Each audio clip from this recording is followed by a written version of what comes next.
ये क्या बात हुई सुनील? कभी तो मुझसे भी कुछ पूछ लिया करो। आज शाम मुझे बहुत काम है। मुझसे पूछे बिना तुमने हाँ क्यों बोला? ओहो, तो अब पूरे दिन घर में खाली ऐश करने पर भी मैं तुमसे पूछूं कि बिजी तो नहीं हो?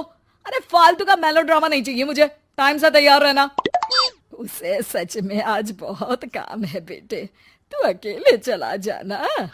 पहले पैसे कमा कर इनके खर्चे उठाओ और फिर नाटक देखो जरा।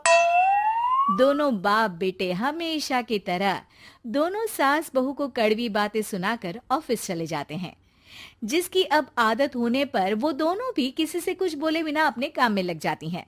इसी तरह सुबह से शाम हो जाती है। मम्मी, समझ नहीं आ रहा, इतने सारे काम पड़े हैं जो कल सुबह तक अगर पूरे नहीं किए तब भी हम पर ही इल्जाम आएगा, और अगर पार्टी में नहीं गई तब भी सुनाएंगे। अरे इन कहो की तो आदत हो गई है बेफिजुल काय काय करने की।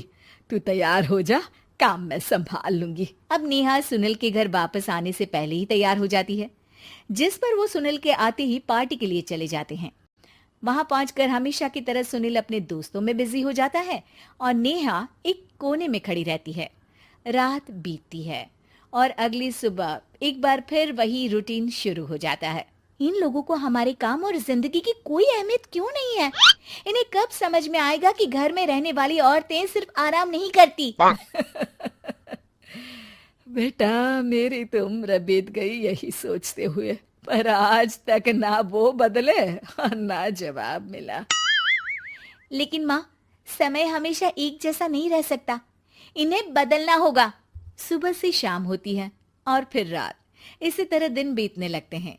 एक शाम सुनील और उसके पापा ऑफिस से जल्दी घर वापस आते हैं। तब हमें पार्टी में जाना है, सूट प्रेस करके दे दो और जल्दी तैयार हो जाओ। अरे तुम भी और घंटों मत लगाना, समझे? इसके आगे नेहा या सास को बोलने का कोई भी मौका ना देते हुए दोनों वहां से चले जाते हैं। कुछ देर बाद चारों पार्टी में पहुंच जाते हैं। यहाँ सब समझदार और पढ़े लिखे लोग हैं, कोई बेवकूफी करके मेरी नाक मत कटवाना। और तुम तो खासकर अपनी जुबान काबू में रखना, बहुत चलने लगी है आजकल। आप लोगों की शायद हमेशा हर जगह हमें इंसल्ट करने की आदत बन गई है। अच्छा, जब शॉपिंग पर मेरे ही पैसे उड़ाती हो तब ये बगावत याद नहीं आती होगी। काम न काज की, दुश्मन अनाज की। ऐसा बोलकर सुनील अपने दोस्तों के साथ चला जाता है और ससुर भी ऑफिस के लोगों के साथ गपशप में लग जाते हैं।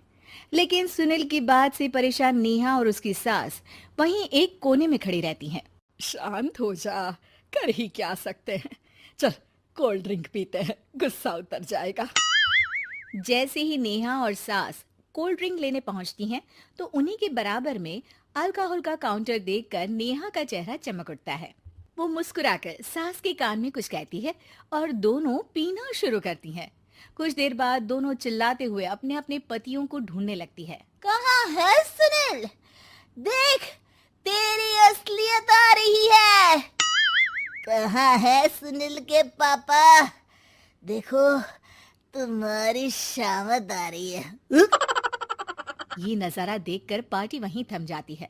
सब लोग उन्हें ही देखने लगते हैं। ये है मेरे पति। अरे काहे के पति? इनसे शादी करके तो मेरी किस्मत है फूटी। और ये मेरे पति, जिन्हें पति बोलने में मुझे आती है शर्म बड़ी। चलो आज आप लोगों को इनके असली रूप से मिलाते हैं, जिसमें ये अपनी पत्नियों की रत्ती भर भी इज्जत नहीं करते। हर समय उन्हें खरी खोटी सुनाते रहते हैं। हर जगह बिना मौका और माहौल देख उनकी उनकी सेल्फ रिस्पेक्ट की धज्जियां उड़ाते रहते हैं। क्या बोलते हो कि घर में रहकर हम करते ही क्या है?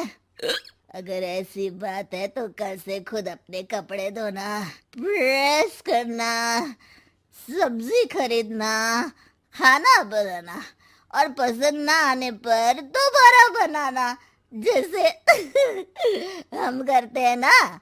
फिर घर की सफाई, सारा सामान अपनी जगह रखना, जो तुम्हारे फेंकने पर हम करते हैं। और फिर फाइनेंस मंत्री बनकर लिमिटेड पैसों में बढ़ती कीमतों के साथ घर का बजट बनाना। सुनील, इन्हें चुप करा। अपनी तो कोई इज्जत है नहीं, हमारी भी खराब कर रही है। हाँ, ये तो और बढ़िया है। अब अच्छे से सुनो। नेहा, ये क्या ड्रामा है? ड्रामा तो अभी शुरू हुआ है जी। सास और नेहा अपने मन की सारी भड़ास निकालने लगती है, जिसे चुपचाप खड़े रहकर सुनने के अलावा ससुर और सुनील के पास कोई चारा नहीं होता। बहुत देर तक यही सब चलने के बाद आखिर में दोनों सास बहू बेहोश हो जाती हैं। अगली सुबह सिर दर्द के साथ दोनों की नींद अपने अपने कमरे में खुलती है, जिस पर उनके पति उन्हें हॉल में लेकर आते हैं। मेरा सिर इतना दर्द क्यों कर रहा है? मेरा भी। इतनी देर में ससुर 2 ग्लास नींबू पानी लेकर रसोई से बाहर आते हैं। ये लो नींबू पानी, इससे सिर दर्द ठीक हो जाएगा। हम दोनों आपसे कुछ कहना चाहते हैं। सास बहू हैरानी से एक दूसरे को देखने लगती हैं। तभी दोनों बाप बेटे उनसे माफी मांगते हुए कहते हैं, हमें कभी एहसास नहीं हुआ कि अपने ईगो में हम दोनों आप लोगों के साथ कितना बुरा कर रहे हैं। आज से हम भी घर के काम में हाथ बटाएंगे। और नेहा, मैंने तुम्हें जॉब करने से रोका, उसके लिए भी सॉरी। तुम्हें जो करना है करो। ये सब सुनने के बाद सास बहू मुस्कुराते हुए एक दूसरे की तरफ देखती हैं। अल्कोहल वाले काउंटर पर बैठकर कोल्ड ड्रिंक पीकर थोड़ा ड्रामा करते हुए आज इन्हें सबक सिखा ही देते हैं।